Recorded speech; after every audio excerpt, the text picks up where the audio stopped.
Bienvenue, vous nous écoutez sur le www.radioalfayda.net. Alfayda, c'est la référence. 12h sur l'ensemble du territoire national. Mesdames et messieurs, merci de la confiance renouvelée à la radio Alfayda pour vous informer. Et vous avez fait le bon choix. Si vous nous rejoignez dans l'actualité de ce jeudi 19 juin 2025, nous sommes ensemble pour une demi-heure d'information sur Alfayda FM. C'est l'heure du journal. Voici le sommaire.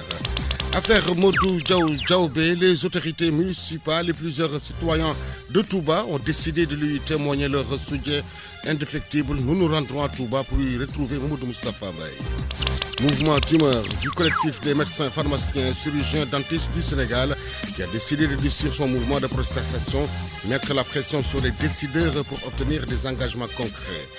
Le recours au greffier ad hoc avec des hommes détenus à la place des greffiers prévus en matière pénale, le tribunal des flagrants délits du TGI de Kaolack a pu contourner la grève du SYTJUST en tenant son audience hier. Nous nous rendrons au palais de justice de Kaolack. Sur l'international, 64 ans après l'assassinat de Patrice Lumumba, la lutte contre la balkanisation toujours d'actualité. Beaucoup d'eau a coulé sous le pont depuis lors, mais au finish, l'équation reste la même. Et puis sport, football féminin, la finale de la Coupe du Sénégal, édition 2025, se jouera entre Job Girls et Aigle de Médina. La revue des quotidiens, dernière de ce journal. Mesdames, Messieurs, gardez votre confort d'écoute, le développement, c'est juste après ceci. Le journal Serigne Moussa Kane. Code sec Keneme assure les opérations techniques Touba, affaire Modou Diaobé. 5 jours après avoir été envoyé en prison avec 2 de ses collaborateurs, Mamadou Diaobé reçoit ses premiers soutiens. Il s'agit de ceux du maire et des adjoints au maire et des conseillers municipaux. Ces derniers estiment que Diaobé est victime dans une affaire, n'est-ce pas, Mamadou Moustapha Mbaye? À Touba, un élan de solidarité s'est formé autour de Modou Diaobé, arrêté par la police et placé sous mandat de dépôt. Cette initiative est portée par le maire de la ville, Abdoulaye Hadka, appuyé par ses adjoints, les conseillers municipaux et l'administration de la mairie. Lorsqu'il a été arrêté par la police, Modou Diaobé et ses collaborateurs étaient en train de travailler pour la commune et il a été persécuté. Je dois dire qu'il n'a jamais outrepassé les prérogatives de la mairie. C'est la raison pour laquelle nous qui sommes de la mairie, le maire, les adjoints, les conseillers municipaux et l'administration avons décidé de nous regrouper pour le soutenir. Nous savons que c'est le destin, mais nous devons aussi nous mobiliser derrière lui et le soutenir parce que tout ce qu'il faisait, il le faisait pour la mairie de Touba. Nous le considérons comme parmi nous et d'ailleurs son apport pour la collecte financière au niveau de la mairie est indispensable. Maintenant, nous nous tenons à cette déclaration le temps d'écouter le juge et la décision du juge prise, nous saurons quoi faire exactement. Face à cette situation, Serigne Sidi Mbacké dira que les autorités municipales et plusieurs citoyens de Touba ont décidé de lui témoigner le soutien indéfectible. Ils attendent avec attention la décision du juge prévue pour jeudi afin de déterminer les mesures à prendre par la suite. Mamadou Moustapha Mbaye, Touba, Alfayda FM. Retour à Kaolack, malgré les multiples efforts concédés par l'équipe municipale dans le cadre du programme d'assainissement, les commerçants continuent encore de déplorer l'éclairage et l'insécurité au niveau des marchés. Baba Diak, responsable des marchés à la mairie de Kaolack, il est interrogé par Cheikh Tidiane Diagne. Par rapport à l'évolution et à l'organisation d'un lieu public, tel que le marché qui est à la charge de la mairie. Donc notre devoir c'est d'essayer d'accompagner les commerçants à vivre dans des conditions meilleures, surtout aussi les clients qui fréquentent le marché, ça c'est le public. Donc nous aussi on a essayé de faire des efforts par rapport à l'amélioration de toute organisation concernant le marché. Le secrétaire général a effectué des visites dans les marchés, y compris le marché au casse. Donc on a été sur place, on a constaté les problèmes en partage avec les responsables tels que le délégué et les autres. Donc ils ont eu à réclamer des avancées par rapport à leurs conditions de vie. Il y a de l'éclairage déjà, mais peut-être améliorer l'éclairage pour qu'il y ait assez de lumière, y compris aussi le problème des ordures. Donc on a eu à envoyer effectivement l'UCG pour procéder au ramassage des ordures dans le secteur. Mais par rapport à l'éclairage, c'est en phase. Je pense que nos services techniques vont bientôt procéder à l'amélioration de l'éclairage dans le secteur. Donc ce qui est sûr, c'est qu'on n'a pas laissé en rade les marchés, et y compris aussi surtout le marché Ocas qui fut parmi les marchés les beaucoup plus occupés de Kaolack. Par rapport à l'insécurité? Oui, juste même lors de cette visite, on a eu à vérifier quelles sont les issues à fermer et voir qu'est-ce qu'il faut faire pour créer des portes, et voir aussi avec les commerçants eux-mêmes qui vont peut-être gérer la sécurité à l'intérieur, parce que la mairie ne peut pas assurer la sécurité. Vous savez, assurer une sécurité, c'est un risque. Si toutefois il y a problème de vol ou autre chose, donc voilà, on va demander à la mairie de voir comment régler ou payer ou rembourser. Donc nous, on a préféré laisser les commerçants eux-mêmes gérer leur propre sécurité dans tous les marchés de Kaolack. Voilà, donc ça, on va procéder peut-être à cette démarche avec eux. Donc on est en phase parce qu'on ne peut pas boucler tous les marchés. Vous savez que Kaolack compte présentement 12 marchés. Le marché poisson a sa propre gestion, mais les 11 marchés, donc voilà, c'est le service de qui gère ces marchés-là. À l'instant, Baba Jack, responsable des marchés à la mairie de Kaolack, était au téléphone avec Cheikh Tidiane Diagne. Le collectif des médecins, pharmaciens et chirurgiens dentistes en spécialisation du Sénégal Commerce a organisé une marche pacifique. Ils réclament une revalorisation de leur statut et une meilleure intégration dans le système hospitalier. Écoutons les propos d'Elhadji Thierno. On a eu à organiser une marche pacifique aujourd'hui qui a été autorisée. Cette marche, c'est une marche qui allait de l'hôpital Abass Ndao jusqu'au niveau de la place de l'Obélisque. Donc il faut rappeler que cette marche est à la suite d'une grève qui a été déclenchée depuis le 26 mai. Une grève successive avec des mots d'ordre allant de 72 à 120 heures. À la suite de cette marche, nous espérons que toutes les parties prenantes qui sont responsables ou bien qui sont impactées par rapport à la grève de ces médecins vont nous convier, et l'autorité aussi, vont nous convier à un et pour qu'on puisse trouver des solutions pérennes et immédiates par rapport à ces problèmes d'EDS. Les 120 heures doivent s'épuiser demain normalement, mais d'ici là, on est en train d'écouter et de voir quel plan d'action suivre. Soit on va continuer, ou bien si on aura eu à discuter avec les autorités, si on va retourner dans les hôpitaux. Nos revendications, c'est d'abord un problème de statut. Le statut, c'est le document qui érige ou bien qui définit c'est quoi le DS, c'est quoi le médecin en spécialisation. On ne peut pas concevoir un DS qui paye son inscription à l'université, qui travaille ou bien qui exerce à l'hôpital tout le temps, du matin au soir, qu'on puisse lui dire que vous, on ne vous reconnaît pas, que ce soit au niveau du ministère de la Santé, que ce soit au niveau du ministère de l'Enseignement supérieur. Le deuxième point qui me semble le point le plus important, c'est une injustice, c'est-à-dire le congé de maternité. Un DS ou bien une DS qui prend une grossesse, on lui dit que tu ne peux pas avoir de congé de maternité parce qu'on a besoin de toi pour le travail. L'autre point, c'est la prise en charge. On ne peut pas concevoir que le médecin qui prend en charge les malades, qui demande aux patients d'avoir des prises en charge dans les structures où il travaille, que lui-même, il n'a pas de prise en charge. Le président du Haut Conseil du dialogue, Mamadou Lamine Janté, revient quant à lui sur la procédure à suivre sur le dépôt de préavis de grève.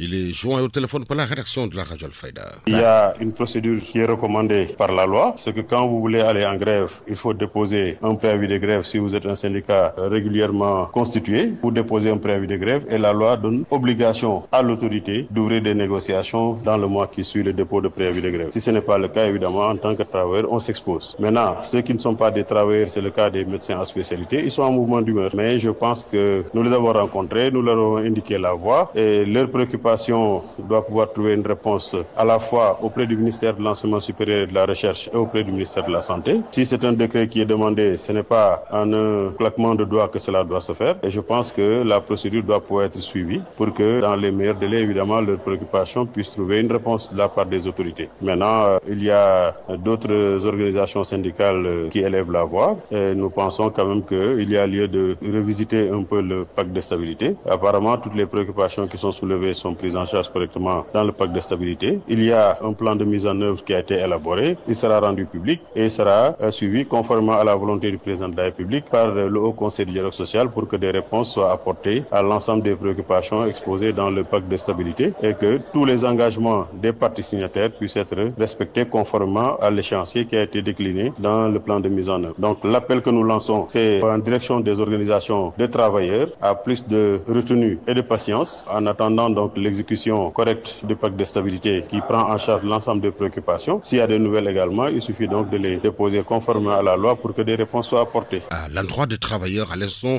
vous venez d'entendre Mamadou Lamine Djanté, il est le président du Haut Conseil du dialogue.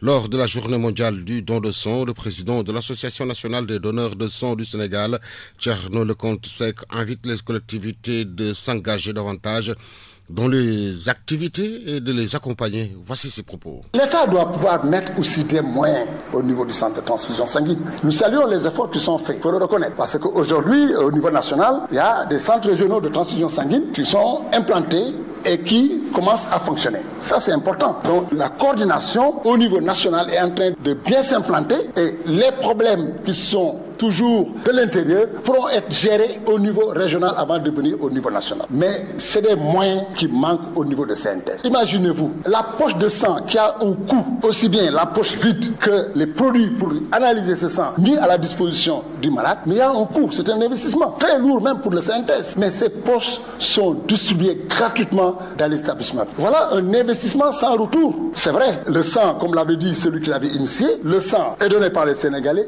c'est destiné aux Sénégalais, donc on doit rien réclamer. Mais on oublie quelque part qu'il faut de l'argent pour avoir ces poches. Ça coûte excessivement cher. Donc c'est un appel aussi que je lance par rapport à ça, aux partenaires pour soutenir le CNTS. À ce niveau, le CNTS et ses démembrements. À ce niveau, si quelqu'un s'engage, prendre en charge les poches de sang, prendre en charge tout ce qu'il y a comme réactif et consort pour analyser le sang, qu'on puisse mettre à disposition des populations, ça c'est important. Et j'en profite pour faire un appel aux collectivités territoriales, surtout les communes. Ces collectivités ne s'engagent pas dans le don de sang. Moi je pense bien que l'idéal aurait été que ces communes puissent prendre ne serait-ce que la collation, qui n'est pas une obligation, parce que le donneur, en allant donner son sang, doit bien manger, bien se reposer pour venir faire son geste. Mais c'est un temps d'observation important aussi, quand la personne est en train de prendre sa collation, pour éviter qu'il y ait des éléments qui puissent perturber le don. Donc ça, je pense que le sang, les poches, c'est pour les populations, la collation, c'est pour les populations, mais les collectivités territoriales doivent s'impliquer dans l'activité du don de sang et l'accompagner. C'est un budget très lourd.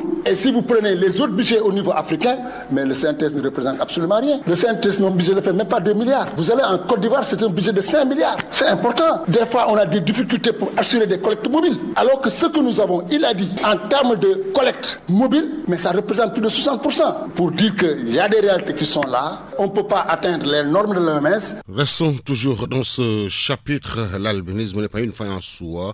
Beaucoup d'albinos vivent dans une précarité extrême et souffrent surtout en ces périodes de forte chaleur caniculaire.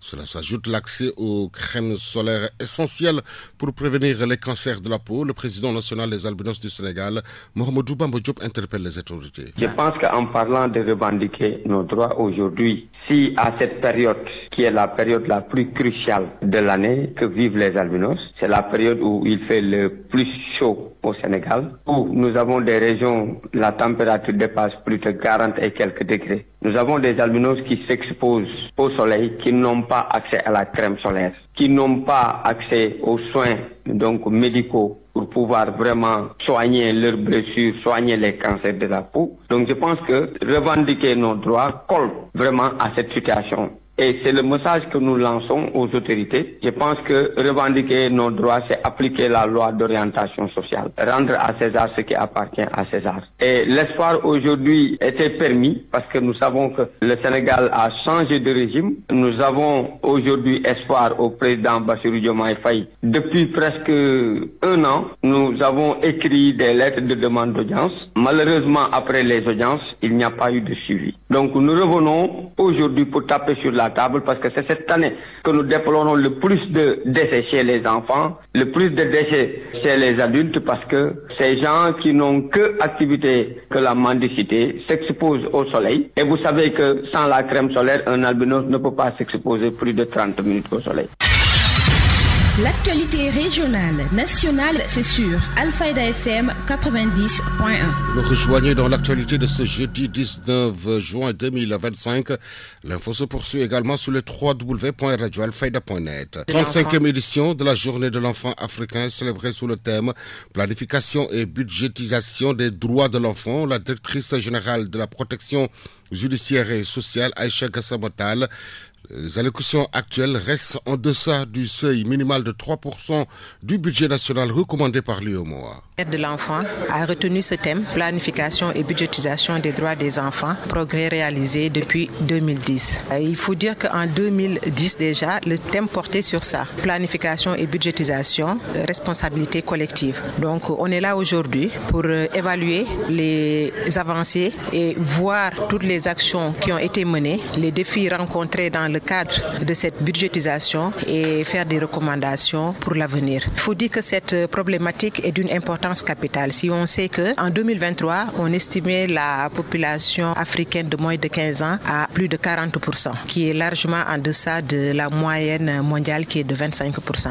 Ici au Sénégal, en 2025, l'ANSD, dans un recensement général sur la démographie et l'habitat, estimait que 39,1% de la population sénégalaise a moins de 15 ans. Donc vous considérez que c'est un problème d'enjeu de développement. Donc il faut investir dans l'éducation des enfants, leur santé, leur protection pour avoir une société prospère, une société stable, une société sécurisée. Et la raison pour laquelle l'UEMOA a recommandé qu'au moins 3% du budget national soit consacré aux questions relatives à l'enfance. Au Sénégal, des efforts ont été notés. Les budgets du ministère de la Justice, du ministère de la Santé, de l'Action sociale, du ministère de la Famille et des Solidarités ont connu une hausse assez notable. Si nous prenons l'exemple du ministère de la Justice, en 2011, le budget était à 599 millions environ. En 2025, on est à pratiquement 6 milliards. Donc, il y a des efforts qui ont été notés, mais force est de constater que ce financement est globalement insuffisant face aux défis majeurs auxquels les enfants sont confrontés à travers le monde. C'est la raison pour laquelle ce symposium aujourd'hui, qui regroupe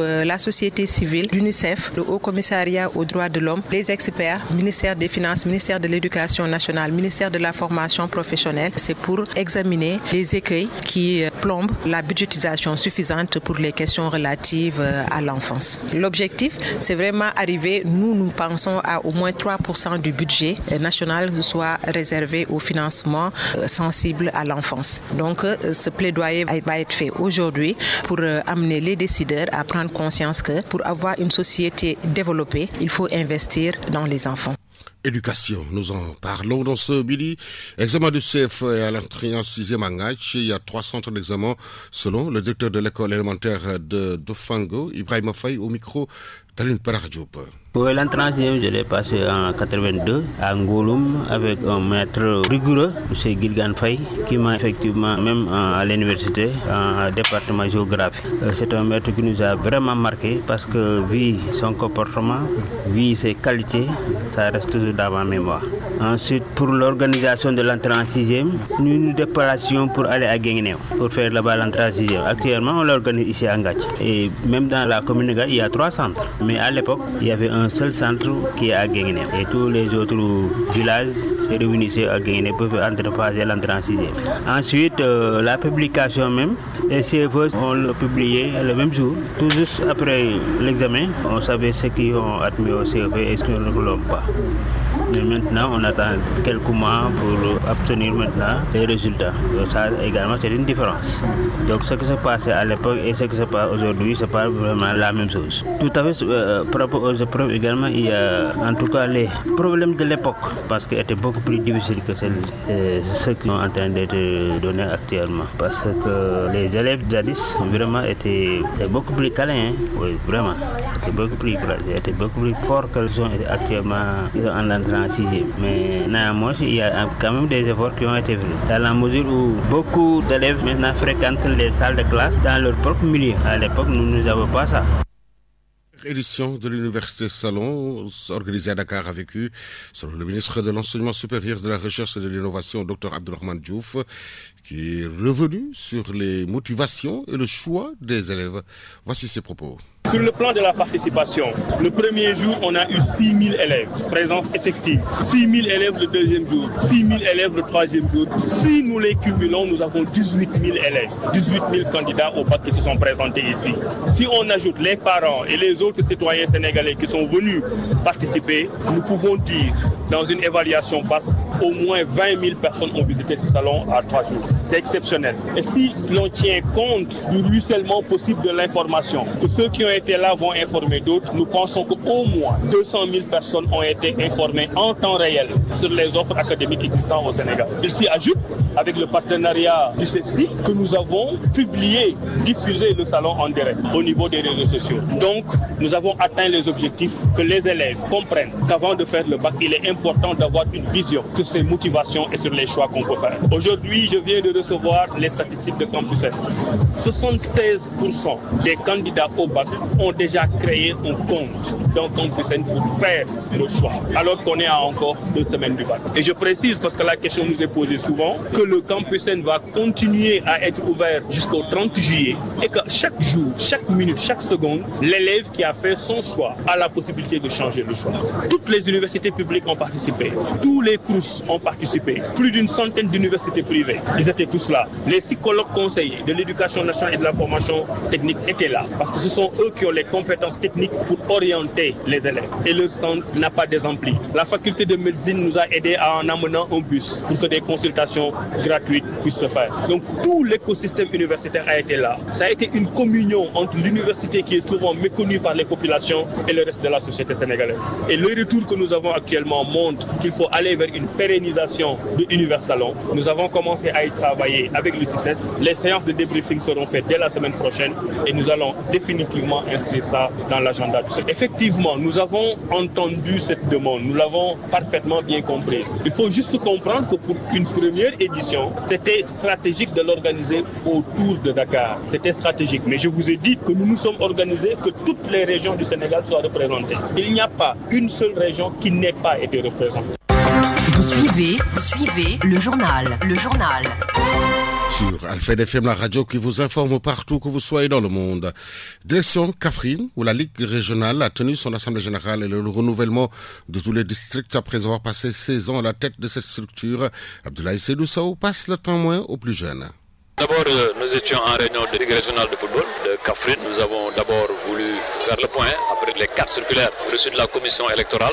D'abord voir comment nous allons procéder au renouvellement des districts et au prochain renouvellement de la Ligue régionale de Kaffrine que j'ai présidé durant 16 ans. Et je m'apprête à passer le flambeau, passer la main dès le dimanche prochain. Nous avons fixé pour le week-end le renouvellement de tous les districts, le district de Koungheul, le district de Malem, le district de Birkelane et le district de Kaffrine. Et la Ligue sera renouvelée le dimanche. J'en ai profité pour consulter mon club d'abord, l'AS Kaffrine, qui est un club de football professionnel, mais aussi échanger avec la Ligue de football de Kaffrine sur mes ambitions. Ce n'est pas encore une déclaration. J'ai entendu une déclaration à la présidence, à la candidature à la présidence de la Fédération sénégalaise à la Ligue de football professionnel. Je suis dans un processus de consultation. Aujourd'hui, la Ligue de Kaffrine m'a donné son avis. Je vais continuer à consulter. J'ai des amis, j'ai des clubs. Je vais consulter tout le monde. Et lorsque cette consultation sera terminée, je choisirai le moment et le lieu pour faire une déclaration officielle après avoir bien entendu discuté avec mes camarades au sein de la Fédération sénégalaise de football. Si je dois faire une déclaration, ce n'est pas cette forme que je choisirai. Ils ont confondu consultation et candidature. Ils n'ont pas entendu de ma bouche une déclaration de candidature. Lorsque je déclarerai ma candidature, je choisirai la forme et le lieu. J'ai énormément de respect pour les clubs du Sénégal. J'ai énormément de respect pour mes camarades qui sont dans le football. Et nous sommes dans un processus de consultation et de concertation. Ce processus n'étant pas terminé, je ne peux pas me prononcer. Enampor à Ziguinchor, il est bientôt 12h23. Bakar Sixé, journaliste sportif et conseiller de Sadio Mané, annonce sa candidature à la présidence régionale de football de Ziguinchor avec un programme intitulé Le Sursaut. Il est interrogé par Mohamed Sagna. Cette cérémonie se démarque des traditionnelles rencontres que nous avons toujours eues. Elle va au-delà des simples formalités, des contacts que nous avons établis et des échanges entre sportifs d'une même région, tous ambitieux au devenir du football de notre région. Car nous avons tous cette belle région de Ziguinchor en commun et son football en partage. Un bien commun à préserver et à améliorer, un édifice public à bâtir ensemble. un vaste champ collectif à labourer ensemble, à défricher ensemble pour y semer de nouvelles graines. C'est le lieu de rendre hommage à tous ces premiers pionniers qui ont tracé les sillons et ouvert la voie à l'émergence de plusieurs générations de footballeurs talentueux et de dirigeants de qualité dont le travail a impacté positivement l'ensemble du football sénégalais à l'échelle internationale. Chers amis, le football de Ziguinchor est à l'interaction de son glorieux passé et d'une impérieuse nécessité de renouveau indispensable à son rayonnement. L'heure de se réinventer dans l'union des cœurs et des esprits. L'heure de s'inscrire dans une dynamique de rupture pour épouser les contours de ces modèles qui assurent la performance sportive, qui garantissent la viabilité économique et qui maintiennent une animation permanente et durable dans l'équité territoriale et sportive. Autant de défis qui s'étendent sur une région déjà fertile en potentiel et nantie d'une ferveur sportive dans ses coins les plus reculés. Chers amis, c'est pour toutes ces raisons que j'ai choisi de déclarer ma candidature à la présidence de la Ligue régionale de football de Ziguinchor. Ma région, mon terroir auquel je reste profondément attaché et pour laquelle je compte m'investir sans retenue pour rassembler toutes les compétences et sonner le sursaut pour un football emballé dans un tissu de réformes adapté à nos réalités régionales qui va dérouler ces changements que je compte impulser sur la pelouse d'une union sacrée. Vous suivez le journal. Sur Radio Al-Fayda à Kaolack. 12h24 au palais de justice de Kaolack. Le recours au greffier ad hoc avec des hommes de tenir la place des greffiers prévus en matière pénale. Le tribunal des flagrants délits du TGI de Kaolack a pu contourner la grève du Sud-Jus en tenant son audience hier suite à quelques renvois. 17 dossiers ont été finalement jugés.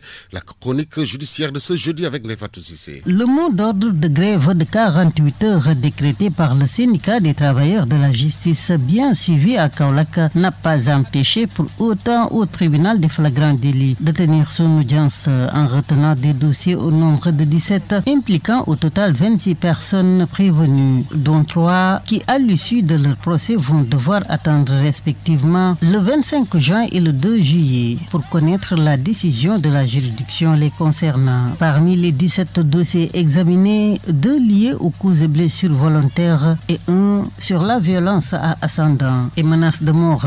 Une mère de famille qui à la barre du tribunal manifestera amertume et regret face à un fils de 35 ans qui a fini, a-t-elle déclaré, de la terroriser. Elle ainsi que les autres membres de sa famille refutant les menaces de mort et la détention d'armes à lui reprocher. Le prévenu, cher 35 ans, refutera les accusations portées à son encontre et indexera l'un de ses frères aînés qui œuvre selon lui à le séparer de sa mère, bien que cette dernière n'a eu cesse de s'inscrire en faux contre les déclarations du prévenu. Un fils qu'elle a beaucoup choyé, dira-t-elle, mais qui s'enlise de plus en plus dans la délinquance. Le tribunal lui tendra la perche avec une condamnation de 3 mois de prison ferme afin qu'il puisse juste avoir le temps de se ressaisir en prison et de revenir sur le droit chemin, lui dira le juge président d'audience des affaires liées aux accidents de la route ayant causé mort d'hommes et des blessures à autrui. L'escroquerie, le vol, l'abus de confiance, de même que le chanvre indien, ont été examinés avec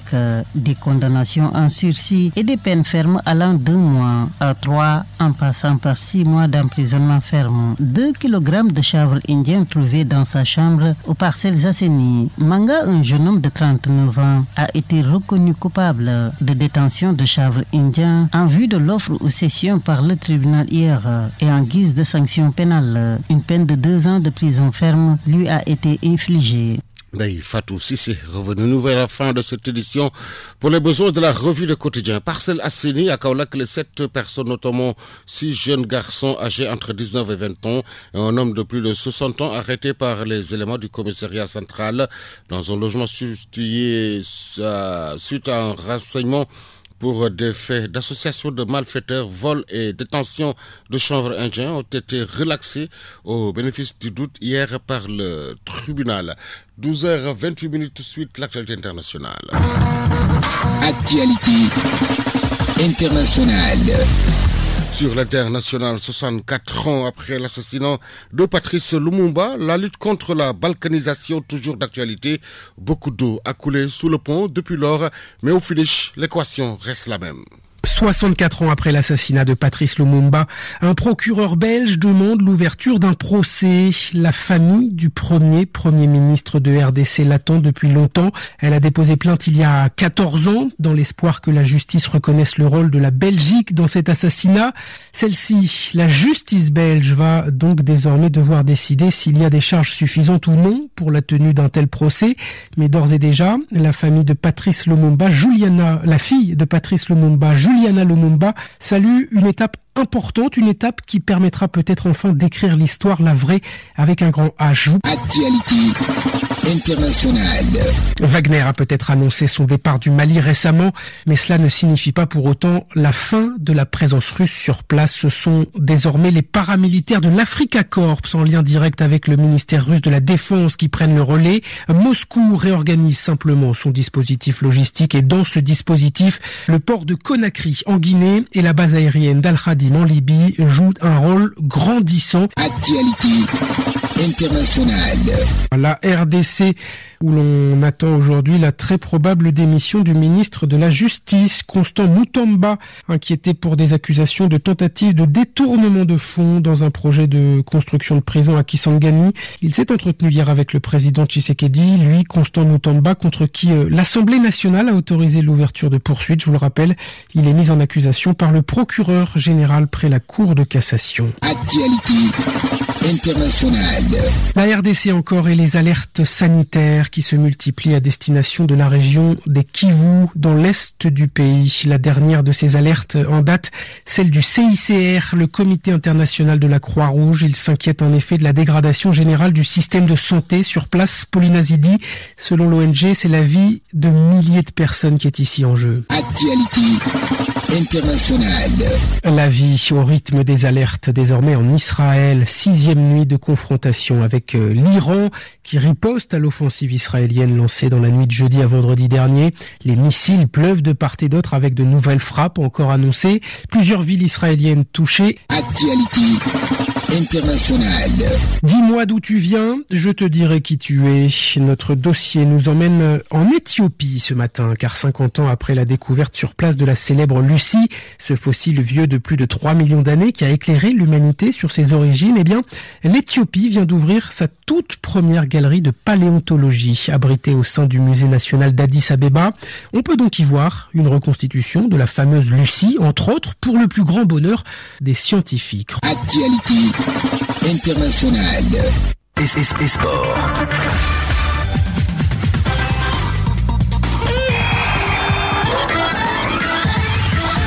Une page sportive que nous ouvrons avec du football suite à fin de la 27e journée de la Ligue 2. Djambar a battu hier le Céleps Excellence sur le score de 2-0. Football féminin, demi-finale Coupe du Sénégal. Jock Girls se sont imposées face à l'AS Bambey et décrochent leur billet pour la finale de la Coupe du Sénégal. Elles rejoignent les Aigles de la Médina. Parlons handball à présent. 8e de finale Coupe du Sénégal en dames. Sen handball, golf handball a été reporté. Diamono Duc reporté. Yumbel Badiso 35-23 chez les hommes. Keur Massar s'incline devant les Exports 20-37. Parlons basket à présent. Les étudiantes du DIC confirment face à l'UCEP 75-54. C'était à Thiès, une deuxième victoire qui leur ouvre les portes de la finale. Chez les hommes, l'UGB s'offre l'AS Douane en demi-finale aller 64-60. C'était à Marius Ndiaye. Mercato, l'AS Saint-Etienne poursuit son travail de détection sur le continent africain. Il a officialisé hier la signature du jeune latéral gauche sénégalais Lassana Traoré en provenance du Djambar FC, club reconnu pour la qualité de sa formation à 18 ans. Il paraphe son premier contrat professionnel et s'engage avec les Verts jusqu'en 2027. Mondial des clubs dans le groupe G, hier Man City bat Wak Casablanca 2-0. Real Madrid et Al Hilal de Kalidou Koulibaly ont fait match nul 1 but partout. Ce soir à 16h, dans le groupe A, Palmeiras reçoit Al-Ahli le Caire. Inter Miami joue FC Porto à 19h. Seattle Sounders joue Atlético Madrid à 22h. PSG joue Botafogo à 1h du matin. Retour chez nous pour parler du Nawetan. Casamance 2025, phase nationale, va se dérouler à Ziguinchor, Kolda et Sédhiou. Le comité directeur de l'ONCAV a tenu une rencontre à Ziguinchor. C'était en présence du président Amadou Kane. Voici ses propos au micro de Mohamed Sagna. Nous sommes venus dans le cadre des phases nationales Casamance 2025 qu'on voudrait organiser cette année. Le comité directeur de l'ONCAV a délibéré valablement la domiciliation de ces phases-là dans la Casamance naturelle. Quand on parle de Casamance, c'est les 3 régions naturelles de la Casamance. La région de Ziguinchor, la région de Kolda et la région de Sédhiou. Nous avons fait hier une réunion. C'était pour collecter les informations qui nous permettront de mettre sur place un document relatif aux phases. Donc on a été d'accord d'organiser simultanément ces phases nationales dans les 3 régions et nous avons décidé de les appeler phases nationales Casamance 2025. Et je voudrais préciser que depuis longtemps, on avait dit que c'est Ousmane Sonko, Premier ministre du Sénégal, qui va être le parrain de ces phases nationales. Mais comme vous le savez aussi, dans nos textes, il est bien stipulé que le trophée senior en football est du nom du président de la République. Le trophée cadet, c'est du nom de Madame le ministre des Sports. Le trophée culturel aussi, c'est au nom du ministre des Sports. Et les I13 qui figurent dans nos règlements, c'est au nom du président de la Fédération sénégalaise de football. J'ai parlé tout à l'heure des I13. Ça figure dans nos règlements. Et ce que nous avons décidé, c'est d'organiser simultanément des championnats du I13 à Kolda, à Sédhiou, à Ziguinchor. Maintenant, le nombre de participants, pour la région de Ziguinchor seulement, le président Sakho a poussé. Et finalement, la région de Ziguinchor se retrouve avec 10 ASC en senior, avec 8 ASC en cadet, avec pas moins de 12 ASC en I13. Ça n'est tout pour cette page sportive. La revue de presse. L'Obs place le soleil sur quotidien Walf le matin. Nous sommes le jeudi 19 juin 2025. La presse du jour, lue et parcourue en 2 minutes 23 par Naifatou Sissé. 6 mois, dont 3 fermes requis contre lui par le procureur du tribunal des flagrants délits de Dakar, Moustapha Diakhaté intraitable, note à sa une source A. Je n'ai fait que chanter l'hymne de la République pour qu'on ne la clochardise pas. Un gougnafier est quelqu'un qui ignore ce qu'il fait. Le journal qui revient ainsi ce matin sur les déclarations faites à la barre par le détenu relève également la position de ses avocats. On n'est pas dans la normalisation de la liberté d'expression. On ne peut retirer le droit à la critique à un opposant. Procès du mot gougnafier semble ironiser l'info. Verdict attendu le 2 juillet, dit le journal qui livre à ses lecteurs le portrait témoignage d'un esprit libre à la parole affranchi. Haute cour de justice contre offensive judiciaire de Sophie Gladima. Ses avocats ont déposé une requête aux fins de mainlevée du mandat de dépôt, écrit l'Observateur qui évoque ce matin les terribles remords de Awo Bodian suite au meurtre de sa sœur jumelle. Une paire de ciseaux, 2 vies brisées, récit poignant d'une tragédie familiale, barre à sa une le quotidien du groupe Futur Média. 745 morts et 8500 blessés graves sur les routes par an, titre Réumi quotidien, avec 5200 accidents de la circulation enregistrés, 163 milliards de francs CFA de pertes par an, ce qui représente entre 4 et 5% du PIB, dit le journal qui souligne que 90% de ces accidents sont causés par l'homme et suite à l'engagement du président Bassirou Diomaye Faye, offre du sucre à la compagnie sucrière sénégalaise, informe ce matin le journal Le Quotidien qui sur le sujet relatif à la concertation sur les médias de mentionner à ce propos que les misères de la presse sont à la une. Et puis s'intéressant à l'application des points consensuels du dialogue politique, Walf Quotidien note une pression sur le président de la République Bassirou Diomaye Faye. Pendant ce temps, à la une du quotidien Yoor, le patron de la primature Ousmane Sonko, qui sur le projet visant la réforme de l'État trace les lignes directrices, dit la publication qui s'interroge en se demandant ce matin jusqu'où ira l'escalade avec la guerre Israël-Iran. Sport au football, Ligue 1 US Wakam Jaraaf de samedi, un choc crucial pour le titre note ce matin, record. C'est la fin de cette édition. Merci à Kodou Sek Keneme qui en a assuré la partie technique.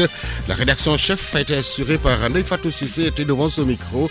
Serigne Moussa Kane. L'info revient à 13h avec Mariam Abba. Tout de suite, le rappel de ce qui a fait l'essentiel de ces 12h. Affaire Modou Djaoubé, les autorités municipales et plusieurs citoyens de Touba ont décidé de lui témoigner leur soutien indéfectible. Nous nous sommes rendus à Touba pour y retrouver Mamadou Moustapha Mbaye. Mouvement d'humeur du collectif des médecins, pharmaciens et chirurgiens dentistes du Sénégal qui a décidé de durcir son mouvement de protestation, mettre la pression sur les décideurs pour obtenir des engagements concrets. Le recours aux greffiers ad hoc avec des hommes de tenue à la place des greffiers prévus en matière pénale. Le tribunal des flagrants délits du TGI de Kaolack a pu contourner la grève du subjudice en tenant de son audience hier.